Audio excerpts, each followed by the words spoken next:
Buenas tardes a todos. Este es el programa número 437 de la Agencia de Noticias Caliyuga. Hoy es 30 de agosto del 2022. Bueno, este es un programa especial, distinto de los programas convencionales, porque nos encontramos en vivo con el amigo Juan Manuel Garazalde, como se verá, y en Skype con nuestro entrañable amigo del Perú, Fernando Chaparro, que en estos momentos se encuentra en la localidad de Tacna, ¿no? Y que hemos querido aprovechar un poco su buena disposición para que nos ilustrara acerca de lo que está pasando en el Perú, porque nosotros nos hemos enterado de varias cosas. Bueno, por un lado el tema del presidente Castillo, de la corrupción que existe, que han puesto presa, no sé si a la cuñada, después él nos va a explicar bien, ¿no?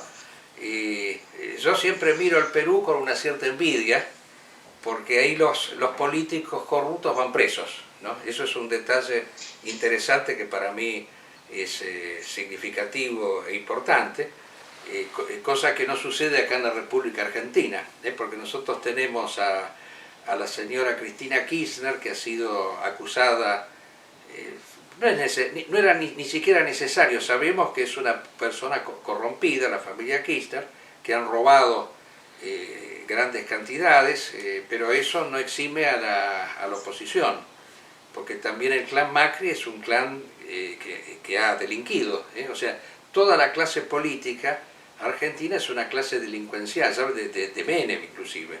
La democracia es el régimen de la coima, como hemos dicho varias veces, porque los políticos se enriquecen, pero al mismo tiempo necesitan dinero para coimear al pueblo. Esa es la realidad. Fíjense, por ejemplo, yo citaba el otro día en una charla, como la señora Kirchner, para ganar las elecciones en la segunda vuelta, regaló 3 millones de jubilaciones a personas que no tenían aportes. Y fueron 3 millones de votos. Y eso es coima. La democracia se basa en la corrupción. Al pueblo hay que corromperlo para que vote. Y de la misma manera los políticos a su vez son corrompidos. Es como decía, creo que Pareto, no me acuerdo si Pareto o Gaetano Mosca, decían que la democracia es una corrupción recíproca. O sea, está la corrupción del que está arriba y del que esté abajo. Así que, bueno, pero no quiero extenderme demasiado. ¿Qué tal, Chaparro? Cuéntanos un poquito qué está pasando allá en Perú. Porque por un lado está lo de Castillo, que parece ser que ha sido bastante fiasco en muchas cosas, ¿no? Y por otro lado nos hemos enterado de que este político, respecto del cual tú tenías un cierto conocimiento, Antauro Humala, que no hay que confundir con Ollanta Humala, que son dos personas distintas, ha quedado en libertad, luego de haber sido condenado no sé a cuántos años de prisión. Y bueno, a ver, explícanos un poquito la situación, te cedemos un poco la palabra, si quieres ilustrarnos. Sí, muy buenas tardes, Marcos, a Juan, a los amigos que están ahí presentes y a los oyentes, televidentes de la hermana República Argentina. Claro, el Perú se ha conmocionado un poco porque ha salido Antauro, ¿no? Que él estuvo preso más de 17 años, su condena era por 19, pero ha salido con redenciones por trabajos y por haber escrito también un libro, que eso se considera como estudios, ¿no? Entonces, él debía haber sido sentenciado por rebelión, pero para criminalizar el hecho le aumentaron algunos cargos más, como asesinato, secuestro, que no estaba contemplado, digamos, dentro del delito de rebelión, ¿no? Y rebelión máximo tiene 10 años. Sí. Entonces, todo esto, inclusive durante el proceso se probó que les comento que en el Andahuaylazo, que es un hecho que ocurrió en el primer día de enero del año 2005, allí fallecieron 6 personas, 4 policías y 2 reservistas, ¿no? Etnocaceristas. Pero durante el proceso se probó que las pericias balísticas de la policía llegaron a la conclusión que los asesinatos habían sido producidos por francotiradores por la espalda. O sea, para inculparlo. El propio Estado mató a los policías y mató a 2 etnocaceristas, ¿no? Yeah. Con el fin, obviamente, de criminalizar el hecho y frenar de esta forma el avance nacionalista que hay acá en el Perú. Ajá. Entonces, ahora, después de 17 años y medio, obviamente la clase política se ha puesto pues en problemas, ¿no? Porque algunos lo acusan de ser un asesino, otros lo ven como la esperanza para una revolución, digamos, en el Perú, una refundación de esta república, la que consideramos que ya está obsoleta, ¿no? Entonces, esto ha producido reacciones encontradas por todo lado y básicamente también ha ayudado a cohesionar algunas fuerzas nacionalistas que estaban un poco dispersas por la misma consecuencia de que el líder estaba preso, ¿no? Entonces, en este momento está habiendo un proceso de reintegración y de recomposición del partido etnonacionalista. A ver, ¿por qué no nos explica qué quiere decir eso de etnocacerista? ¿Qué significa eso? Porque nosotros ignoramos esa... Sí. Mira, la ideología en sí, la ideología es el etnonacionalismo. Ajá, nacionalismo étnico. Claro, el etnonacionalismo es la doctrina, digamos así, que abarca toda la problemática nacional, y el etnocacerismo es la parte militar del partido, ¿no? O sea, ya que la columna vertebral del movimiento ha sido conformado por reservistas del ejército. Entonces, hay una visión del aspecto militar, ¿no? Ese es el etnocacerismo. A Cáceres se le recuerda por la resistencia que tuvo contra el ejército chileno en las zonas altoandinas en el Perú. O sea, por Cáceres. Así es. Jamás quiso rendirse, pero los traidores de siempre, pues en Latinoamérica han abundado, entonces en Lima sí se dieron ante el abuso de los chilenos, ¿no? En cambio Cáceres no, entonces por eso se reivindica este nombre, ¿no? Y esto está englobado dentro de algo más grande, que es el etnonacionalismo. Etno porque se quiere tomar el aspecto racial y cultural de lo que representa la diversidad que hay acá en el Perú, ¿no? Y básicamente el aspecto de cobrizo, que ha sido hasta cierto punto llevado pues a un segundo plano en el Perú, ¿no? Entonces, todo eso se quiere restaurar y recomponer una república que nunca funcionó desde hace 200 años. O sea que tú ves con buenos ojos la participación política activa de este Antauro Humala, que no es lo mismo que Ollanta Humala, ¿no? Eso quizás habría que aclararlo, porque si bien son hermanos, son diferentes en cuanto a las ideas, ¿no? Sí, no. Ajá. Claro, nos alegra que él haya salido porque él simboliza el liderazgo, ¿no? Ahora, no es él el partido, pero él representa esa doctrina, ese movimiento, ese nacionalismo. Bueno. Ahora, obviamente, muchos hemos estado años militando. Quien les habla ha sido secretario nacional de organización del partido etnocacerista, ¿no? Ajá, perfecto. Entonces, obviamente, hay una consecuencia con esas ideas nacionales, ¿no? Bueno, o sea que... por otro lado, obviamente hay matices dentro de nuestro movimiento, hay matices, algunos que son más radicales en el aspecto racial, en el aspecto económico. Bueno, hay matices como es natural, pero lo que se está tratando de ver es pues, el aspecto que nos une, que es la verdadera independencia nacional. Perfecto. Nosotros nunca hemos tenido una soberanía real, ni siquiera económica ni administrativa, mucho menos judicial o política, ¿no? Entonces, es lo que se quiere rescatar acá en el Perú. Bueno, sí, a ver, acá Garazalde quiere decir algo. ¿Sí? Una anécdota nomás. Por el principio del año 2004, conocí a un muchacho, bueno, todavía seguimos escribiendo de vez en cuando, que vino a la Argentina, estuvo unos años acá viviendo, y en ese momento él tenía el libro del etnonacionalismo de Humala. Y ahí nos obsequió, ahí donde estuvo viviendo con nosotros, y ahí por primera vez yo tomé, ¿cómo es? Conocimiento de ese movimiento. Creo que ahora que está libre, ¿no? Es impresionante los años que pasaron. Y consulta, ¿ha hecho algún tipo de declaraciones después de que salió de la cárcel? ¿O propuesto algo? Claro, lo importante es que al salir de la cárcel, él dio un diagnóstico de lo que estaba viviendo, ¿no? A pesar de que él ha estado preso, él dijo que en forma personal se preocupaba por saber qué pasaba afuera, ¿no? de la prisión. Y bueno, él la califica como el fracaso de neoliberalismo, ¿no? El fracaso total que se le ve como un fracaso de la derecha, pero asimismo también un fracaso de la izquierda con este presidente, ¿no? Exacto. En todo caso, lo único que queda, él manifestó, es el sentimiento patriótico y nacionalista, ¿no?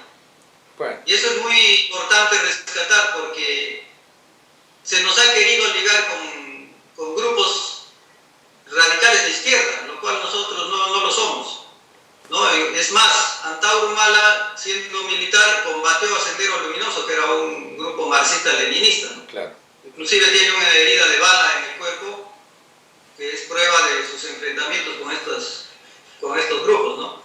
Entonces, ha sido muy bueno y atinada su declaración, puesto que ha marcado una posición más que nada patriótica y nacionalista, más allá de un tinte izquierdista o derechista, porque al fin y al cabo han convivido estos sectores saqueando y traicionando al país, ¿no? Y eso es justamente lo que nosotros estamos sosteniendo. Y lo que sucede es que los liberales, el sistema actual que nos rige, toda persona que discrepa con esa ideología es de izquierda para ellos, es comunista. Ese es el esquema que sostienen, ¿no? Porque fuera del liberalismo es la nada, es el comunismo. Entonces todos seríamos comunistas y de izquierda si no somos liberales. Ese es el criterio de esta gente. Bueno, yo la verdad que veo yo veo con mucho, digamos, mucha simpatía, ¿no? El hecho de que haya salido en libertad una persona que no estuvo presa por corrupta, como la mayoría de los políticos, sino por haber tratado de hacer una revolución. Porque yo pienso que el poder se alcanza a través de una revolución, eso no me cabe ninguna duda.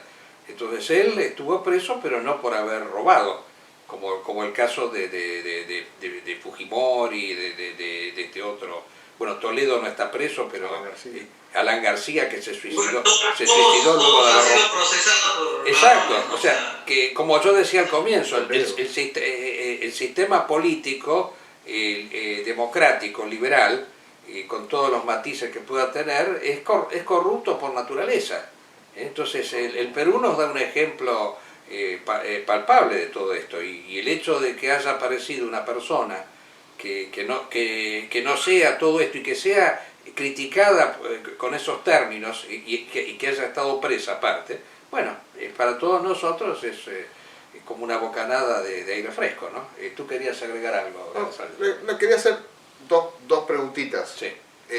Una es, ahora que salió de esos largos 17 años, ¿han quedado fuerzas o se organizaron fuerzas en ese periodo como que custodiaron un poco esa idea del etnonacionalismo, y ahora que salió pueden darle algún tipo de apoyo?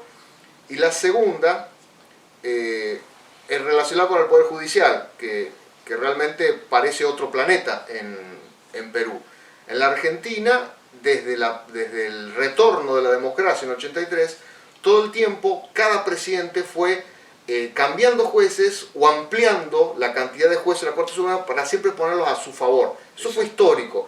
Con el gobierno de Raúl Alfonsín, cuando jugaron las juntas militares, con el gobierno de Menem, que ampliaron la Corte Suprema, bueno, el gobierno de Kirchner fue el manoseo más terrible que hubo, y bueno, con Macri lo mismo.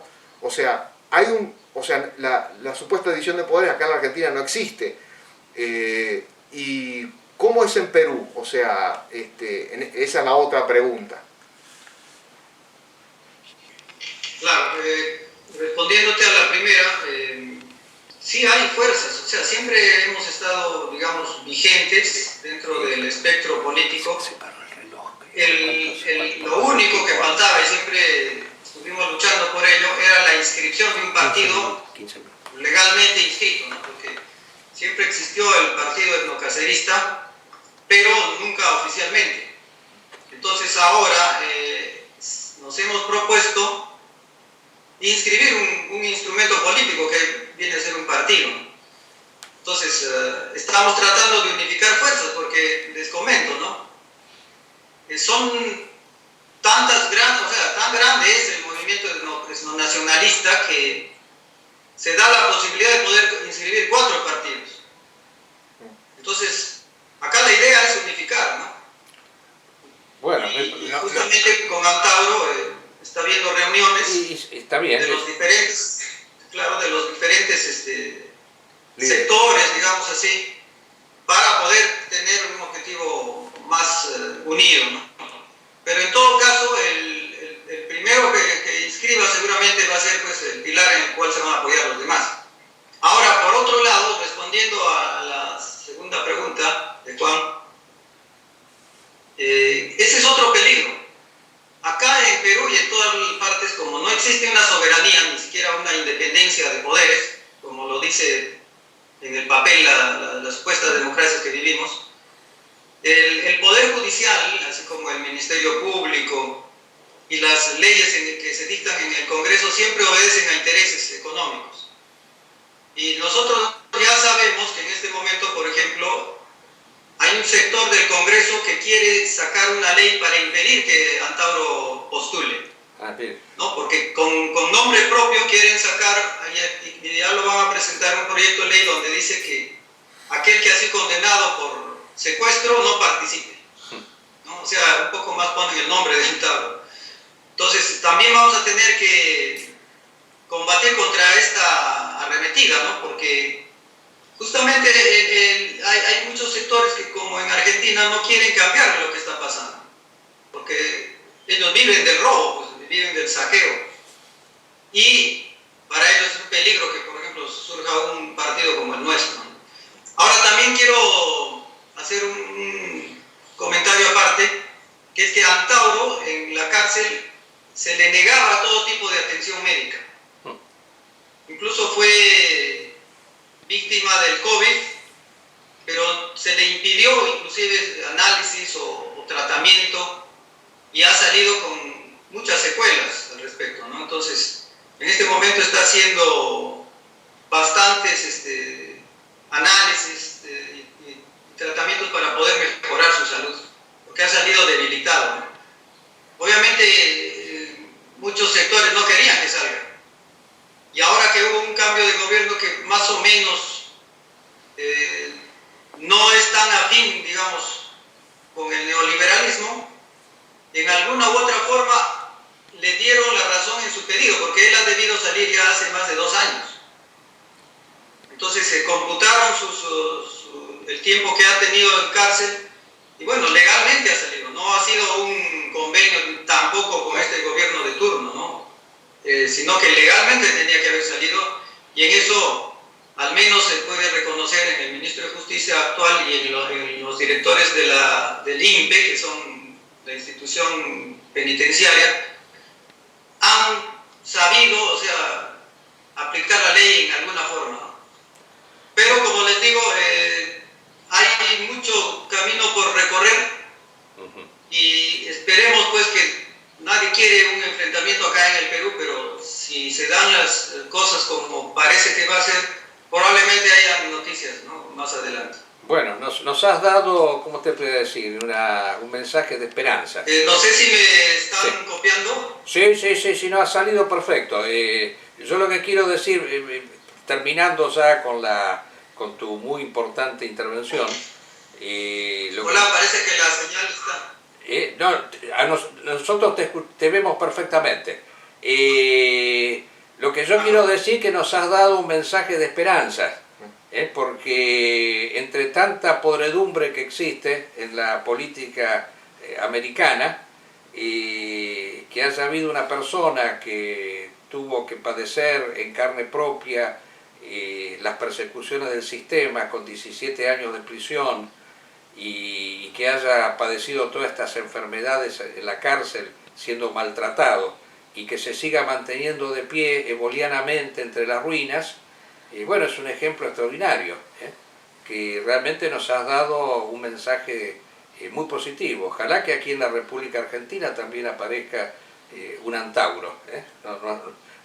Lamentablemente no lo hemos tenido, porque los militares que acá se levantaron en algún momento, en los últimos tiempos, todos terminaron pactando con el sistema, entregándose, cobrando suculentas sumas de dinero, y bueno, echando a perder cualquier tipo de cosas. Así que, bueno, yo celebro esto, que tu mensaje, Fernando, y desde ya sabes que esta emisora está a tu disposición para cuando quieras comentarnos algo más sobre este tema. Y aprovechamos desde ya para saludarte muy calurosamente. Muchas gracias, Marcos, y siempre felicitándote a ti y a tus colaboradores por ese trabajo arduo, ¿no? Porque también el decir la verdad implica también valentía, y eso lo han hecho ustedes durante muchos años, y mis felicitaciones a tu programa y a ustedes mismos. Bueno, muchas gracias. Hasta la próxima, Fernando. Hasta la próxima. Hasta la próxima. Muy interesante la intervención acá del amigo Chaparro, que hacía tiempo que no lo veíamos.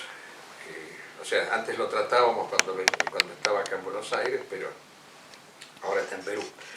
Y bueno, es muy importante lo que le está haciendo allá, desde ya. Pero pasan otras cosas en el mundo, en la Argentina, y yo creo que un tema que no podemos dejar de tratar por las resonancias que ha tenido a nivel internacional, ha sido este famoso atentado por el cual murió la hija de este conocido nuestro, o sea, conocido ocasionalmente, lo hemos conocido en una circunstancia, Alejandro Dugin, y que ha dado pie, bueno, a toda una serie de interpretaciones, disquisiciones al respecto, ¿no? Y ha habido personas que lamentaron la muerte, otras que la celebraron. Nosotros queremos dar un poco nuestra opinión al respecto, ¿no? Bueno, yo considero que ha sido, obviamente, un acto de guerra, porque esta persona, esta chica, primero que no era una persona que estuviese al margen del conflicto, era partícipe muy directa, colaboradora estrecha de su padre, tenía, no sé si un canal propio o participaba de un programa que representaba la postura más extrema, más nacionalista, porque recordemos que el señor Dugin representa justamente la postura más extremista, los halcones, de querer reconstituir la antigua Unión Soviética. Yo quiero decir dos cositas. Yo siempre comento, y no viene mal citarlo acá, el famoso encuentro que yo tuve con el señor Dugin. Debo haber sido el primer argentino que se juntó con él, porque después él vino acá y constituyó ya un movimiento más consolidado. Pero yo lo conocí en no sé si fue en el 2011, por ahí, que se hizo un encuentro eboliano en Curitiba, en Brasil, al cual me invitaron. Y como yo de alguna manera acá en América he sido un poco la figura promotora del pensamiento eboliano, Dugin a su vez en Rusia había, si no introducido, por lo menos había promovido en gran medida la obra de Julius Evola, porque él había sido el traductor o por lo menos difusor de imperialismo pagano en Rusia, y se mostraba como muy entusiasta de la obra de Evola. Y bueno, pero lo que pasa, yo me acuerdo siempre en la charla que tuvimos personal con él, que yo le decía, usted en el fondo no es eboliano, le decía, usted la impresión que tengo es que quiere usar el pensamiento de Evola en provecho propio, en provecho de otra cosa, o sea, quiere incluirlo junto con otros pensadores. que no tienen absolutamente nada que ver con ébola. Ya la misma consigna, el mismo nombre que tenía su movimiento, que cuando se origina se llamaba Nacional Comunista, me faltó decir que yo me enteré de la existencia de Dugin cuando fui por primera vez a Europa en el año 1995 y di una charla en un local partidario del movimiento social italiano Fiamma Tricolore. Me ayudaba mucho el hecho de hablar bien el italiano. Entonces, cuando hablaba de la situación argentina, me encontré, como lo expliqué varias veces, con grupos neofascistas que exaltaban al Che Guevara y a los montoneros, y que se remitían al pensamiento de Dugin. Entonces yo, acordándome de eso, le decía, le digo, pero usted es un geopolítico, usted no es un tradicionalista. La geopolítica y el tradicionalismo no tienen absolutamente nada que ver entre sí. Porque la geopolítica quiere decir subordinar la política a la geografía. Y para el señor Dugin, el comunismo era en última instancia una de las tantas expresiones del alma rusa. Dugin contrastaba, a mi entender, con un autor importante que ha dado la disidencia rusa, que era Solzhenitsyn, cuando Solzhenitsyn decía que el comunismo es la antítesis de Rusia. En cambio, para Dugin, todas las expresiones que ha tenido Rusia, el zarismo, el comunismo y ahora el euroasianismo, como nos llama él, son distintas manifestaciones adaptables de esta alma rusa, de esta geopolítica rusa que se va desarrollando a través del tiempo y la historia. No es la idea la que determina la acción del hombre, sino la geografía. Entonces, la geopolítica es una expresión moderna, como puede ser el marxismo. El marxismo no considera que es la geografía, que es la economía, pero siempre es algo lo que determina la acción del hombre. Yo no sé si habrá sido esa charla que tuve con él, ¿no?, la que lo hizo cambiar, porque después de eso vi que no habló casi nada de ébola, y en cambio sí mucho de Heidegger. O sea, el autor Heidegger tiene mucho más que ver, y Carl Schmitt, esas personas tienen mucho más que ver, y Alain de Benoist también tiene mucho más que ver con su pensamiento que Julius Evola. O sea que quizás fue positiva esa charla, porque hemos logrado que a ébola lo saque del medio. Según lo que él, por lo menos afirma, porque muchas veces dice que es tradicionalista, yo creo que concibe el tradicionalismo como una oposición a lo que es la modernidad entendida como capitalismo. Y obviamente, él no es que quiere ser tradicionalista, sino que quiere llevar, diríamos, la antítesis del capitalismo es volver a lo que en su momento era la Unión Soviética. O sea, un capitalismo de Estado que destruiría supuestamente el tema del comunismo, el tema del capitalismo.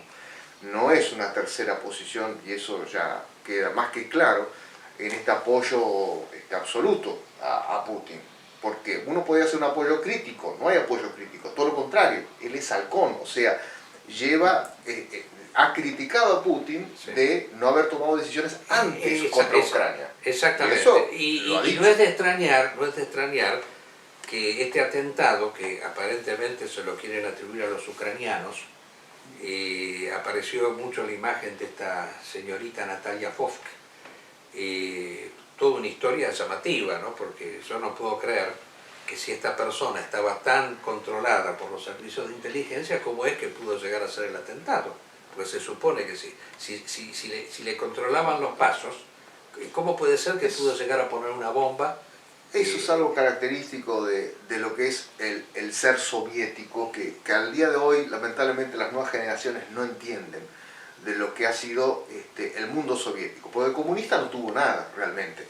O sea, era un sistema totalitario que tenía una forma de gobernar que le podemos denominar en términos generales el soviet. Y eso es lo que ha perdurado en este gobierno de los servicios de inteligencia que instaló Putin desde, creo que en 1999.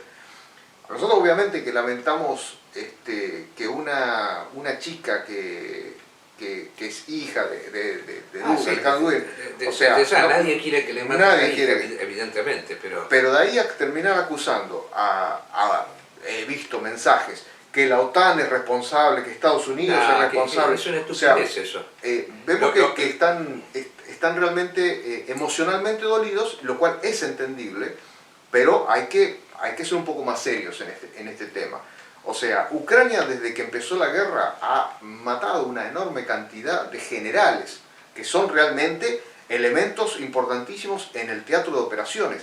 ¿De qué le servía tratar de atentar a un pensador como Alexander Dugin, respetando obviamente lo que haya hecho y la importancia que tiene para la difusión de las ideas de Putin, pero qué sentido estratégico tenía hacer eso? No, desde ya que no. Es mucho más... Hoy Ucrania está buscando más liquidar al chef de Putin, que maneja el grupo Wagner, sí, que alguien como vos, que es un escritor, simplemente. Evidente, pero yo creo que es mucho más probable que este atentado o este ataque lo hayan hecho los mismos sectores rusos que están en contra de esta línea. Es que Putin critica mucho a las mismas autoridades que están en Moscú. O sea, él los divide en los que apoyan la guerra y separa y corre a un lado los que son tibios en eso. Recuerden que Putin, en el inicio del conflicto, corrió a mucha gente que no estaba muy segura su principal ministro, creo que no me acuerdo, de defensa, lo corrió al poco tiempo porque no estaba muy firme en su decisión de invadir Ucrania. O sea, hay un grupo dentro de Rusia que ve con malos ojos esta cuestión. Exacto. Y Dugin en sus escritos, porque es un hombre que escribe todo el tiempo, he visto videos que hablan de Putin y realmente no lo conocen, a Dugin, que hablan de Dugin realmente no conocen porque no leen lo que él escribe día a día. Es una persona que está todo el día hablando de la política interna rusa. Y eso genera enemigos. Exacto, sí, no. Para mí, mi opinión es que es un golpe interno dentro de Rusia. Sí, que lamentablemente la que falleció fue la hija. Estoy absolutamente de acuerdo y que iba dirigido a Dugin más que a la hija. Sí, evidentemente tuvo, como se dijo, él se cambió a último momento de automóvil y bueno, si vamos a creer obviamente lo que lo informa. Se salvó, no, probablemente haya sucedido así, porque evidentemente el objetivo mayor era Dugin, no la hija. Y Dugin representaba la línea dura, la línea de los halcones. Que yo creo que acá hay que entender un poco la evolución que ha tenido Rusia, porque Rusia fue un país que salió del comunismo a través de la perestroika famosa, la glasnost, pero después tuvo como un retroceso. Y este retroceso es, como tú has dicho, la presencia de la KGB, hoy llamada FSB, en el gobierno. Y a través del servicio de inteligencia se está volviendo. El famoso golpe de Estado, que creo que fue en el 92, no me acuerdo bien el año que fue, ese golpe de Estado por el cual lo quisieron sacar a Gorbachev y Yeltsin tomó las riendas, en el 92 fue. Ese golpe de Estado por el cual se quería retornar a la antigua URSS, bueno, se dio con Putin de una manera mucho más sutil, mucho más de servicio de inteligencia, porque Putin evidentemente fue un personaje muy engañoso, ¿no? Como explicamos varias veces, logró... Es su formación. Claro, logró seducir al mismo presidente Bush, a Trump también, a Trump lo tiene totalmente agarrado como servicio de inteligencia. Es un hombre que sabe manejar bien la parte del servicio de inteligencia, entonces es un retorno a lo que había antes, utilizando a la religión, porque algunos dicen sí, pero está en contra de los homosexuales, está a favor de la ortodoxia. Bueno, y Stalin también lo estuvo. Stalin lo estuvo, pero ¿por qué? Porque ahí está el tema. O sea, una cosa es un gobierno inspirado por el factor religioso y metafísico, y otro es aquel que utiliza la religión como un medio para unificar a la comunidad. Como tú decías, Stalin se dio cuenta que para hacer la guerra contra Alemania necesitaba el factor religioso, ¿no? Entonces son dos posturas distintas. La postura gibelina, la que sostenemos nosotros, en donde la religión informa al Estado. Le doy un ejemplo concreto de esa actitud de Putin con el tema de la religión. Cuando su amigo, el presidente de Turquía, hace que la iglesia de Santa Sofía se vuelva a convertirse en una mezquita, Putin como que tomó un poco de distancia, fue cauto, pero no atacó eso. Cuando ha sido tradición de los Romanov, de los zares, tratar de conquistar nuevamente la ciudad de Estambul, Constantinopla. Claro. Pero eso, la guerra de Crimea y tantas otras situaciones. Siempre fue política. Ahí no quiso hacer nada, ni largó ninguno de sus miembros del gobierno o dejarlo al patriarca Kirill hablar. No, hicieron un silencio radio porque su amigo ahí de Turquía no debía tocarse. ¿Por qué? Porque predomina el pragmatismo. Exactamente, sí. Y quería comentar, si me permite, Sí, sí. otro tema que es todas las personas que obviamente apoyan este tema del mundo euroasiático y que se niegan a reconocer que existe un soviet, que eso ha perdurado y que eso sigue existiendo en Rusia, solamente hay que ir y conocer y vivirlo, que ese soviet sembró el terror en todo lo que fue Sudamérica, financiando distintos tipos de guerrillas, maoístas, guevaristas, o sea, se sufrió todo. Parece que hay una amnesia terrible acerca del papel que cumplió el comunismo devenido en esto que es lo soviético. Hoy, ¿quiénes apoyan a Putin? ¿Quiénes apoyan a Putin en Latinoamérica? Todos los que conformaron el Foro de San Pablo, los que quedaron sin la protección de la URSS. Es el Ortega de Nicaragua, es Lula, es Maduro, sí. O sea, toda esa podredumbre que quedó sin financiamiento de la Unión Soviética por el desmembramiento de 1991, sí. Son los que ahora están apoyando a Putin. Y acá en Argentina es gracioso porque los sectores güelfos también lo apoyan. Por ejemplo, el padre Sáenz, la CGT. Que marca un desconocimiento completo de lo que hoy es evidente. Y se dejan guiar por eso de los homosexuales. Bueno, pero el tema de los homosexuales en Rusia es clarísimo. Evidente, Rusia tiene un problema de crecimiento demográfico terrible y es obvio que persiga la homosexualidad. Que le ponga límites, porque donde hay muchos homosexuales no se reproduce la especie. Es real eso, los homosexuales no se reproducen entre sí. Entonces, ese es el sentido. Ahora, para nosotros... Eso, y además que decían que la homosexualidad era una enfermedad del capitalismo liberal. Sí. Eso decían ellos. O sea, eso también les perduró, ¿no? Los asesinos seriales, son todas cosas que no acontecen en el paraíso comunista. Claro. El homosexual no acontece en el paraíso comunista. Sí. Ese era el discurso que tenían. El discurso que tenían. Hay amnesia total en los grupos que hoy defienden esto. Claro, pero yo insisto que a nosotros, que una nación imperialista como la rusa, totalitaria, que persigue a los opositores, que esa nación no tenga homosexuales es un problema que no nos va ni nos viene. Yo siempre insisto en ese detalle. No es un problema que a nosotros nos afecte mayormente, ¿no? A eso es que nos lleva lo mismo que en Estados Unidos, como lo he dicho varias veces, que Estados Unidos tenga homosexuales. Bueno, a mí que al contrario, mejor que no se reproduzcan los norteamericanos, mejor que no se reproduzcan los rusos. Yo sostengo eso. Las naciones imperialistas no tenemos que estar preocupándonos de ninguna manera que se desarrollen en su demografía, más bien que decrezcan en su demografía. Esa tiene que ser nuestra idea principal al respecto. Bueno, en conclusión, la guerra le está yendo mal a Rusia. Ese es el motivo por el cual atentaron contra Dugin, porque quieren que Rusia se retire de la guerra. Tenemos la ofensiva de Gerson que acaba de desarrollar Ucrania en el día de hoy.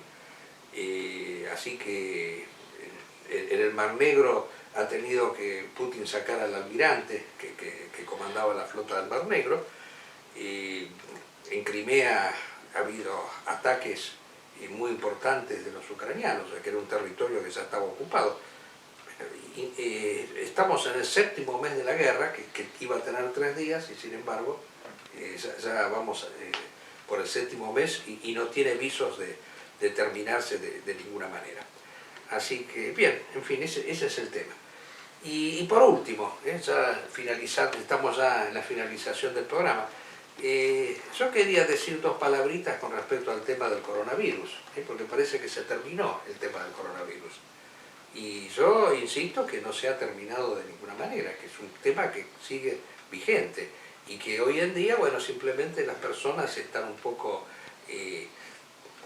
podríamos decir, distraídas con respecto a ese asunto, simplemente porque las estadísticas acá en la República Argentina no están dando grandes cifras como había antes. Pero yo quiero decir que esa situación no es la misma que se vive, por ejemplo, en China, donde había un repunte tremendo de la enfermedad. En Estados Unidos no se dice que todos los días mueren 500 norteamericanos de COVID. Es una suma importantísima esa, que no se da con otras enfermedades. Así que yo creo que el tema del COVID sigue actualmente, y que es un signo que nosotros tenemos que estar prestando atención, porque si no es una advertencia, por lo menos es una consecuencia del desarrollo desorbitado del capitalismo. Como lo hemos dicho tantas veces, el capitalismo en su provocación del medio ambiente ha suscitado todos estos virus. Y bueno, y va a haber otros, y ya hay otros, está la viruela del mono. Lamentablemente se perdieron esos 2 años en los cuales el mundo se cerró, se paralizó para pensar realmente cómo cambiar las cosas.